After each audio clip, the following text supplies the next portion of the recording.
Can you hear me? Can you see me? Yeah. Yeah. Hi. All right, good. All right, well, hey, Bill, glad you could join us today. Obviously, recently, we've announced some downsizing in the company, and unfortunately, your job was one of the positions affected by this. So, your last day with us will be September 1st. You know, this is unfortunate news, and our HR rep is here in the hall with us to answer any questions you might have. Yeah, no, it was really abrupt. Like, he didn't even actually say I was being let go. He just kind of said my last day is going to be September 1st. Yeah, no, I mean, yeah, no, I'm definitely upset, but it's kind of like I've been dreading it for so many months that like now that it's finally happened, the band-aid's been ripped off. You know, I am pretty worried about finding a new job in this market, but like I don't know, I have the severance package, so that helps, and I don't know, this is going to give me a lot of time to work on my own personal projects.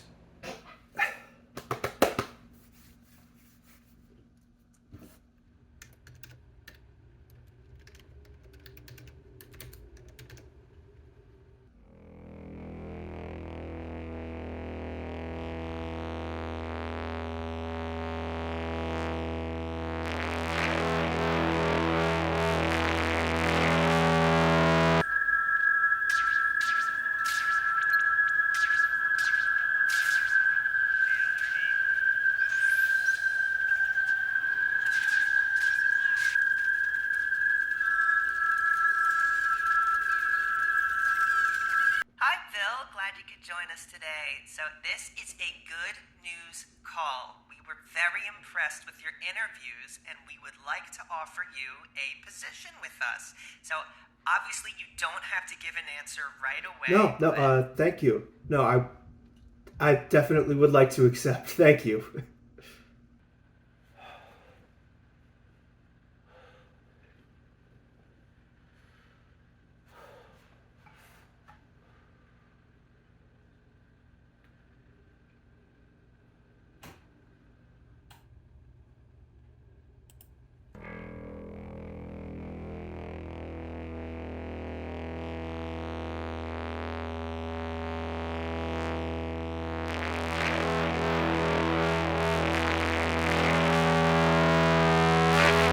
Welcome back to the Classic Bill YouTube channel. I'm Bill, and one of my favorite things about 2023, besides not being unemployed anymore, was actually the Barbenheimer phenomenon. I go to the movies all the time, but the theaters aren't usually very full. I went and saw Argyle like last week, and I think there were like two other people in there when I saw it. But then with Barbenheimer, suddenly out of nowhere, you have people flocking to the movie theaters to see these two really good movies, in my opinion. And as someone who loves movies and someone who loves going to the movie theaters, I think that was just really cool to see. But then when that was happening, I realized that I was going to have to start sharing movie theaters with people who don't go very much and aren't really versed on theater etiquette. And there was this one screening of Oppenheimer where I was sitting there, and then this whole group of teenage boys filed in, and they all looked like people who would have bullied me back in middle school. And I was like, great. These guys, they're going to come in, they're going to sit down, they're going to be laughing the whole time. They're going to be annoying. They're going to be making commentary and jokes with their friends, and it's going to ruin this screening. And then guess what? The movie started, and they were quiet and respectful the entire time. And I just thought, man, that really goes to show how biased I am. You know, I should really cut these kids some slack. They probably just wanted to go out and have a nice night with their friends, hang out with some buddies, go see a good movie. And I was sitting here just judging them just because, what? Because they came in a group and sat down? I should cut them some slack. But then you know who wasn't quiet and respectful when I went to the movies? Grown-ass adults.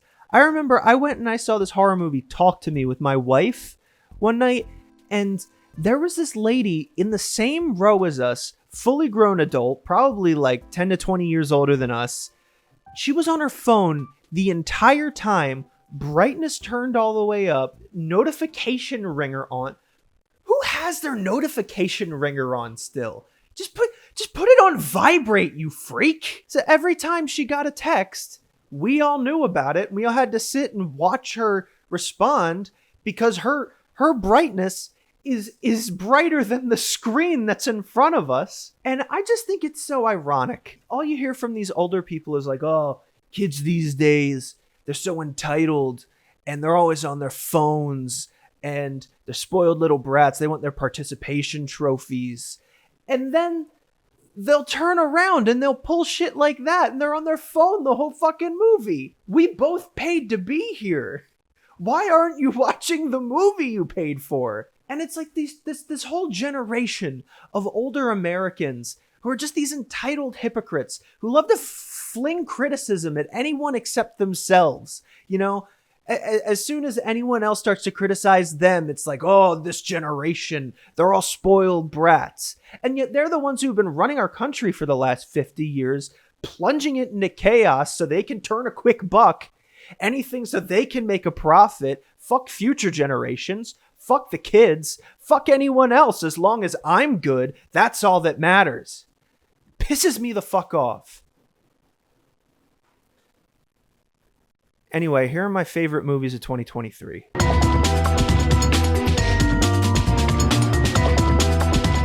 Number 15, Barbie. I'm making this video at the point in this movie's life cycle where people are starting to turn on it for no discernible reason. I've seen it happen all the time. There's a universally beloved movie. It has its few months in the sun, and then for some reason there are these tweets declaring it as like the worst piece of shit ever put to film, and for some reason they get 50,000 likes. And it's not like Barbie is a flawless movie. There are actual criticisms worth discussing about it. I mean, many people feel its feminist politics didn't go deep enough. There's a 5-minute long Ford commercial halfway through. And also, the film as a whole is still inherently an advertisement for a toy. However, despite all these criticisms, I do still really love this movie. I think it's a ton of fun. I think it's the hardest I've laughed in the movies in a really long time. If you'll still have me. You just hold on for 1 second. Oh, okay.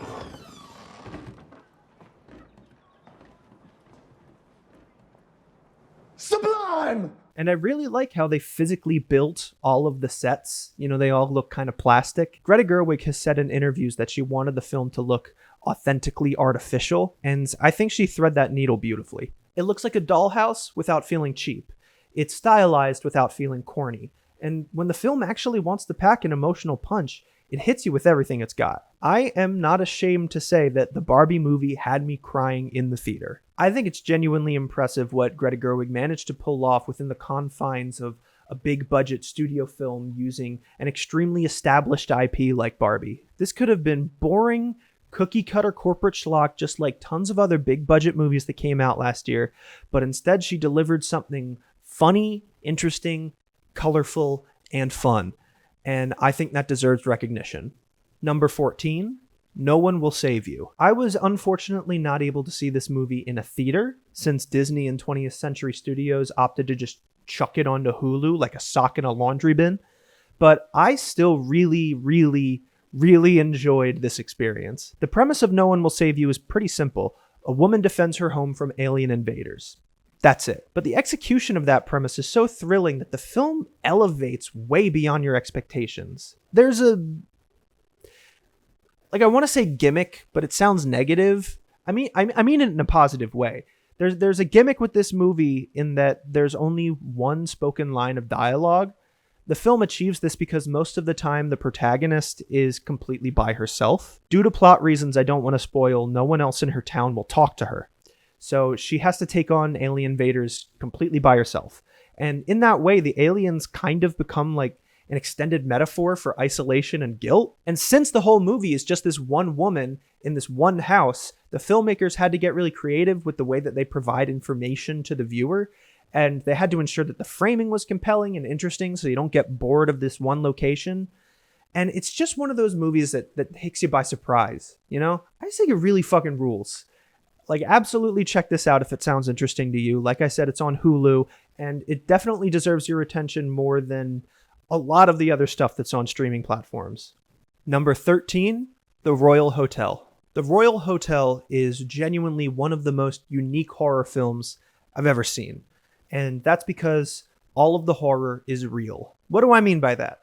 Let me explain. The film is about Hannah and Liv, played by Julia Garner and Jessica Henwick respectively, two young women who head to a remote mining town in Australia as part of a work travel program. Their program has them working at a pub for 2 weeks, but the problem is that there are only two other women within like 100 square miles, and none of them are as young as our protagonists. As such, the pub and the surrounding area are almost entirely populated by loud, drunk, and very lonely men. All of the horror in this film is rooted in that premise. There's no serial killer or supernatural events, just the realities of existing as a woman in that environment. Writer-director Kitty Green takes this premise and creates one of the most tense and engrossing thrillers I've seen in a very long time. One of the most haunting parts of this movie is in the credits, when you discover the entire thing is based on a documentary. This is one of those movies that just sticks with you.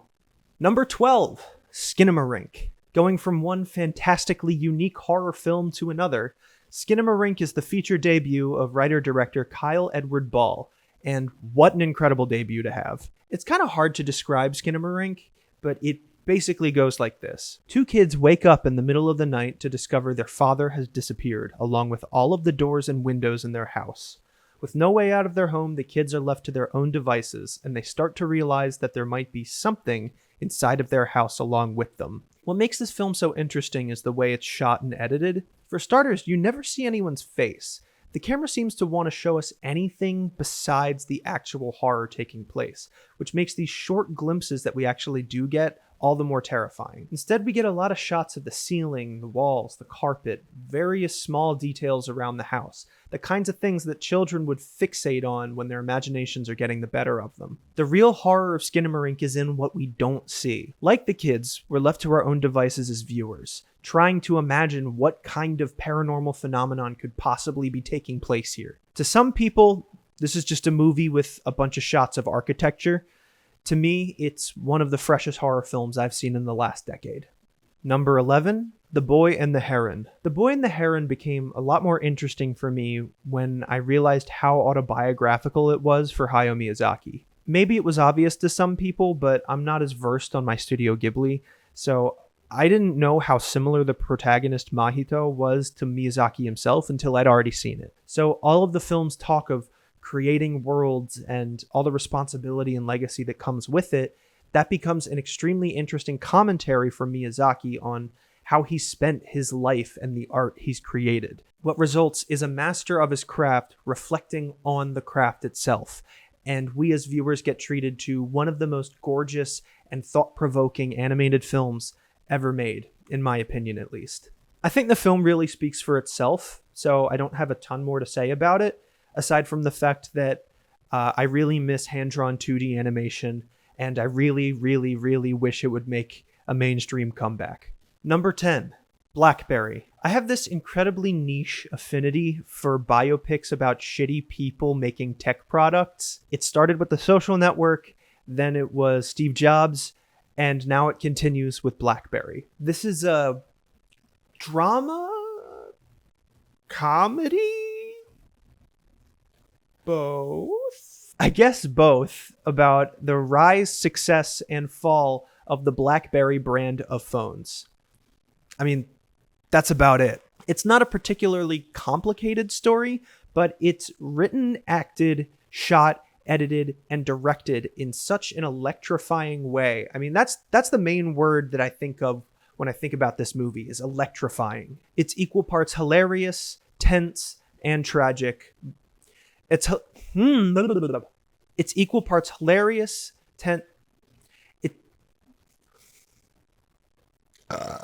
there we go.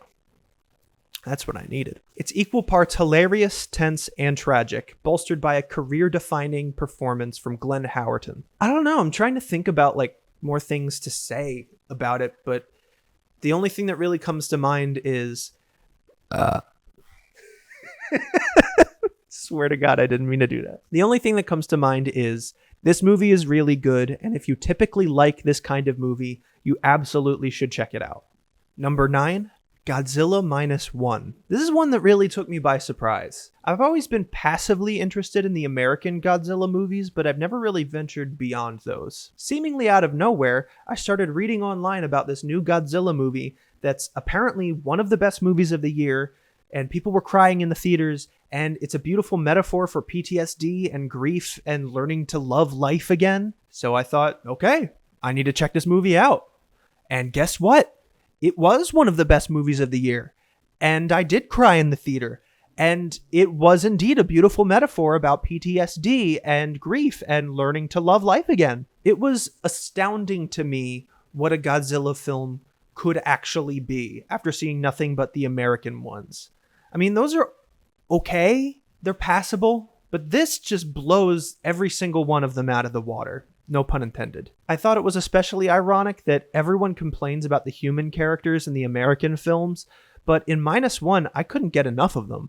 Honestly, if this were just a regular period drama about a Japanese soldier reacclimating to civilian life in post-World War II Japan, I think I'd still love it. But here, you get all that heartfelt drama, and then you also get to see Godzilla tear shit up. It's a win-win. Go watch this movie! Number 8, Poor Things. Poor Things was actually one of my most anticipated films of 2023. I really liked The Lobster and The Favorite, and when I saw the trailer for Poor Things, my jaw was just on the floor. I couldn't believe how cool the visuals were for this film. All I knew is that it was some kind of science fiction, but that was irrelevant. I just needed to see whatever this movie was. Turns out it's a feminist take on Frankenstein centered on the self-actualization of a woman in the fictional Victorian period, which is not what I was expecting, but hey, cool. Emma Stone really is the centerpiece of the film here. This is really a fearless performance, and I'm not just saying that because of the nudity. The way she experiments with physicality, especially in the first half of the film, it's actually really challenging for actors to do this because you cannot be afraid of looking stupid. You just have to throw all your inhibitions out the window and dive headfirst into what you're doing, and Emma Stone just delivers. The whole spectrum of her performance as Bella Baxter is so varied and well defined.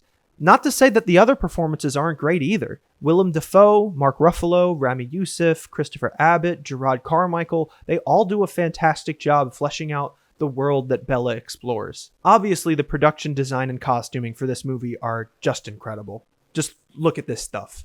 Like, I don't even know how you begin to make a movie look this cool. Also, just a small thing, but I really loved the credits. I thought that they looked really cool, and I also loved the music and the soundscape as well. Yeah. Number 7, May December. May December is a really tricky movie to talk about because of its subject matter, but that's also what's really appealing about it. In this film, an adult woman, played by Julianne Moore, has an affair with a 13-year-old boy. She gets arrested, but she's also pregnant, so this kid, who's barely a teenager, is now suddenly a parent. Once the kid turns 18 and the woman is released from jail, they get married and they have a life together. Decades pass, and that kid is now 36, played by Charles Melton, and he's been with the woman who groomed him his entire life. An actress, played by Natalie Portman, comes to spend time with the family for research, since she'll be playing the woman in a film adaptation of their life story. The first thing I noticed about this film is that it's partly a comedy. I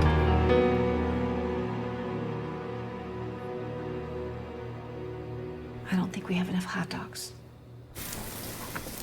And that kind of made me uncomfortable, given the story they're telling. But as the film goes on, you also notice that it's not just a comedy, it's a satire. It's satirizing the Hollywood machine that takes real-life trauma, packages it into palatable media, and then profits off of it. When you laugh while watching May December, it's never at any of the victims of the situation. It's always at the absurdity of the situation, the delusions that some of these people are under to make them think any part of this situation is okay. And aside from being a scathing satire of Hollywood, it's also an incredibly touching drama. Charles Melton gives one of the best performances of 2023 in this film. There are so many scenes where you just see everything this person has gone through just in the way he's standing or the way he says a single line. You're always painfully aware of the child trapped inside this man's body, begging for a second chance at life. As I said, the film has the utmost of respect for the victims of the story, and that's where the beating heart of this film lies. This is just a really special movie, and I don't think we're going to get another like it for a really long time. Number 6, The Holdovers. If there were an award for coziest film of the year, it would go to The Holdovers. I mean, there isn't. I don't even know why you would have an award for that. But if there was, Holdovers. Even when the characters are at their emotionally lowest points, somehow this movie makes melancholy feel warm. Somehow, heartbreak feels good in a place like this. Okay, jokes aside, this is one of those movies like Blackberry. Simple premise, amazing execution. The plot is that a teenager, played by newcomer Dominic Sessa, has to stay at his boarding school over the holiday break with his curmudgeonly professor, played by Paul Giamatti, and the school's cook, played by Davine Joy Randolph. You can see the whole plot ahead of you within the first half hour of the film. They don't get along at first, but then they learn more about each other slowly and find themselves within a little found family by the end. But the way this film goes about telling that story is where it really shines. The characters all have these little idiosyncrasies that make them feel human. They have habits and stories they like to tell. And in Davine Joy Randolph's case, a lot of what makes her character and her performance shine is in what she doesn't say. There are these emotionally vulnerable moments where she's just looking at things, and you can see everything you need to see on her face. It's a very tender, authentic performance, and she swept like every single award ceremony because of it, and rightfully so. But also not to be ignored are Paul Giamatti and Dominic Sessa. As I said earlier, Sessa is a newcomer to acting. He actually only auditioned because they were going to be shooting at his school. But you really can't even tell. The way he and Giamatti bounce off of each other is just genuinely, I just can't find the right word to describe it. I just love watching these two be on screen together. I don't know. This movie just gives me the warm fuzzies, and seeing it right before the holidays was a really great experience. Number 5, Killers of the Flower Moon. When I heard Scorsese would be tackling the tricky subject matter of the systematic murder of Native Americans, I was skeptical. He's an old white man with a solid handful of films that aren't exactly PC. I mean, don't get me wrong. I love Taxi Driver, but I ain't exactly showing that one to the kids, if you know what I'm talking about. However, I am relieved to say that Scorsese has aged rather gracefully in his art, bringing a surprising amount of empathy and respect to this film that I haven't quite seen from him before. It is an American epic with a suitably epic runtime at 3.5 hours. But as someone who disliked The Irishman for having that exact runtime, I'd say the length is a lot more warranted here. The film paints a rich tapestry of the oppression and hatred faced by the Osage people, and it pulls no punches in its depiction of such. But as the film spins its yarn and unravels the crimes being committed, it turns its gaze to us as viewers, and even to Scorsese himself as a storyteller. What is our responsibility as bystanders? What is his responsibility as a white man with privilege showing us these atrocities? Is it wrong to tell these stories as entertainment, even if your goal is to educate? Is it wrong to enjoy such a thing? How do we as a culture collectively digest these atrocities? This is a very special movie, and genuinely one of my favorites from Scorsese. Number 4, Beau is Afraid. This is Ari Aster's first film that isn't outright horror. It's about a man named Beau, played by Joaquin Phoenix, who needs to make the stressful, daunting trip back to his mother's house. The film is surreal, and everything we see is from Beau's perspective. The city streets aren't a normal amount of crowded and loud. They're full of loud, rioting people and a naked man with a knife named Birthday Boy Stabman. His mother isn't a normal amount of overbearing. Literally everything that Beau owns and consumes is a product of a corporation bearing her initials. It's a surrealist examination of flawed parenting and how childhood trauma reverberates throughout our entire existences.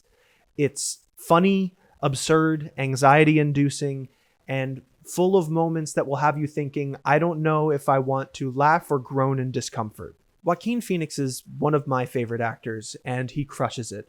The whole movie, I just wanted to give him a warm blanket and a hug. You really believe this man is having a panic attack for a full 3 hours. Amy Ryan, Nathan Lane, Zoe Lister-Jones, and Patti LuPone round out the cast, all with similarly gripping performances. This is a weird movie with weird scenarios, but the cast stays committed and really sells you on this surreal hellscape you're taking a tour of. This movie definitely isn't for everyone. I know a lot of people felt it was too long or too episodic in its structure, but personally, I felt the episodic structure made it feel more like an odyssey. It also gives the film the chance to tackle a handful of different subjects through the lens of Beau and his particular brand of existential anxiety. I'm personally a huge fan of Charlie Kaufman, and Beau is Afraid reminded me a lot of his work, particularly Synecdoche, New York. So if you like Charlie Kaufman or just cerebral dark comedies in general, I recommend giving this a shot. If you're the kind of person this movie connects with, it packs a huge punch. Number 3, Priscilla. It's ironic that when I saw the casting announcement for Jacob Elordi as Elvis in the film Priscilla back in 2022, my first thought was, wow, they're already making a copycat of the Elvis movie. That was fast. I say it's ironic because I ended up mildly enjoying Elvis. I have a whole video review on my channel if you want to check that out. While I think Priscilla is not only one of the best movies of 2023, not only one of Sofia Coppola's best films, but I also believe it says so much more with so less than the movie Elvis ever could. Devastatingly beautiful, gorgeously shot, masterfully edited. Every aspect of this film is on point. From the set design to the costumes and makeup, everything has a veneer of luxury. Despite this, the film's color grading and the wonderful lead performance from Kaylee Spaney portray a dissociation from it all. The contrast created by this detachment is the linchpin to the film's success. The fame, the money, the excess, it's relatively meaningless to Priscilla because she's barely a person yet. She's had some of her most formative years robbed of her, without friends, family, or any other meaningful relationships aside from Elvis. She spends most of the film cosplaying adulthood, pretending she feels like she's where she should be. She spends so much time in Graceland that the huge mansion begins to feel claustrophobic. The vastness becomes emptiness, and the silence in the halls is deafening. Not only does Elvis not know her, not only do we as an audience not know her outside of her relationship with Elvis, she doesn't even know herself yet. She never got the chance to. What an incredible film. Number 2, Asteroid City. At first glance, Asteroid City is difficult to understand and therefore difficult to discuss. However, when I sat down to write this section of the video, I realized I actually understood it a lot more than I thought I did. Throughout the film, we're shown people trying to make sense of events that are typically difficult to swallow, whether it be the death of a loved one, unexplainable phenomena, or even just opaque government bureaucracy. The cast of Asteroid City are surrounded by strange happenings. And when I say the cast of Asteroid City, I mean literally the cast of Asteroid City. The film has a black and white frame story about a group of playwrights and actors creating the stage play called Asteroid City. And the play, Asteroid City, is the story that we see in the film in full color. Sounds a bit confusing, right? Well, that's kind of the point. In both the frame story and the play, the characters in Asteroid City are all working to make the best out of their complicated situations. They're trying to press on. They're trying to understand. They're trying to make art in spite of it all. But the art is complex and difficult to understand because life is complex and difficult to understand. The best we can do as human beings is try our best to comprehend our surroundings and our creations and then just keep going. Life is all about us trying our best and moving forward. I've never been more content to not fully wrap my head around the world of a movie. Asteroid City shows you that it's okay if things are overwhelming and difficult because You can't wake up if you don't fall asleep. I still don't understand the play. Doesn't matter. Just keep telling the story. Before we get into number 1, I wanted to do a little section for honorable mentions. Up first, we have a handful of movies that came out in 2023, but I didn't watch them until 2024, so I felt conflicted about including them in the actual list. Ferrari was an interesting look into the life of Enzo Ferrari, directed by Michael Mann. I thought it was pretty good, with great performances from Adam Driver and Penelope Cruz, but I couldn't help but feel like it could have used a bit more focus in the story and editing department. The Killer was David Fincher's latest movie. I was told to keep my expectations in check when going into this one, but I have no idea why. This movie packs a hell of a punch, no pun intended, and I think it had a lot more to say about modern culture than people gave it credit for. Past Lives, the debut from writer-director Celine Song, undoubtedly would have been in my top 10 if I had actually seen it in 2023. This is an achingly beautiful and tender film about the decisions we make and the lives we lead because of them. Seriously, I loved Past Lives and I can't recommend it enough. Okay, I'm going to do a rapid fire round of movies I really enjoyed, but they didn't quite make the top 15. The Iron Claw, Guardians of the Galaxy Volume 3, Spider-Man Across the Spider-Verse, No Hard Feelings, Mission Impossible Dead Reckoning, Talk to Me, Dungeons and Dragons Honor Among Thieves, Teenage Mutant Ninja Turtles Mutant Mayhem, Bottoms, and Evil Dead Rise. All very good movies, and I recommend seeing all of them, but, not everything can make the list. All right, on to number 1, Oppenheimer. I mean, when it wasn't any other entry on the list, you know it had to be this one, right? I've actually seen it 4 times in the theaters, and it was fantastic every single time. 12 whole hours of Oppenheimer. It just feels like Christopher Nolan operating at his highest power level.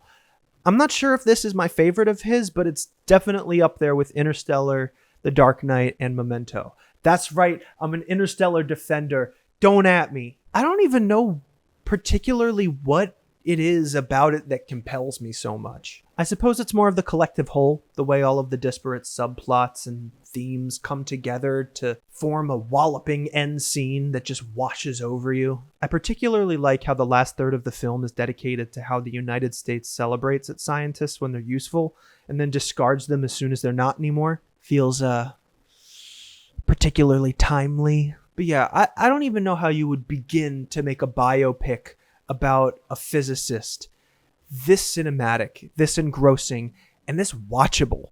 But Christopher Nolan has somehow managed to do it. This is a 3-hour-long movie about the creator of the atomic bomb. It's rated R, and it made almost $1 billion at the box office. This is just such an incredible feat of filmmaking, and I can't wait to watch it again.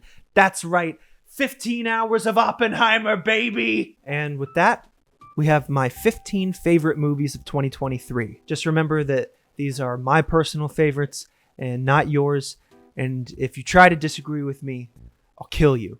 No, sorry. I just meant to say that it's all good if you disagree with my picks. Let me know if you feel like I left out some of your favorites, or if you just want to recommend some other movies to me in the comments. Absolutely do that. I love watching new stuff that I haven't heard of. As I mentioned, you can comment down below, or you can follow me on Twitter, or Blue Sky, or Threads, or whatever the hell people are on nowadays. Just look up The Classic Bill. You'll probably find me on there. All right. This has been the Classic Bill YouTube channel. I'm Bill. Have a good one, everyone.